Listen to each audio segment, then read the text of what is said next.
একদম সাধারণ রেসিপি। কুমড়ো নিই, এই আমরা যেমন বেগুনি বলি সেরকমই কুমড়ো নিই। বাড়িতে কুমড়ো আনলে আমাকেই খেতে হয় একা, তাই বানিয়ে ফেললাম একটু অন্য রেসিপি, অন্যভাবে বানিয়ে ফেললাম। যেমন জোয়ান দিলাম, যেগুলো আমরা দিই না। তারপরে কাঁচা লঙ্কা বাটা, কালো জিরে, বেকিং পাউডার, ধনে পাতা, চাট মশলা দিলেও ভালো হয়। এবং আরও নিয়ে নিলাম বেসন।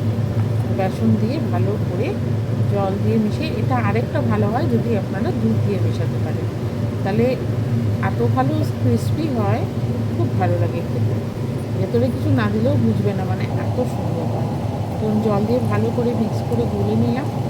আর যেহেতু বেকিং পাউডার দিয়েছি, তো এটাতে একটুখানি রেখে দিলেই গোলাটা বেশ মচমচে মতন হবে এবং ঠান্ডা হলেও খেতে ভালো লাগবে। একটা ক্রিস্পি ব্যাপার থাকবে।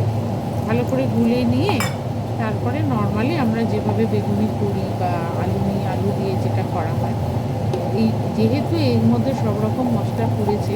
ও আরেকটা কথা, যেটা এর মধ্যে যদি বিট নুন দেন তাহলে অনেক বেশি খুব চটপটা হবে। কুমড়োগুলো এরভাবে কেটে নিয়ে তারপরে বেসনে ডুবিয়ে নর্মালি ভাজা, এভাবে করলে ভালোই লাগবে খেতে।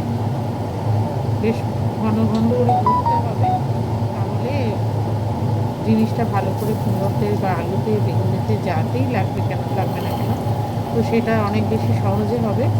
এইভাবে ভেজে সর্ষের তেলে ভালো করে ভেজে তুলে নিলেই রেডি।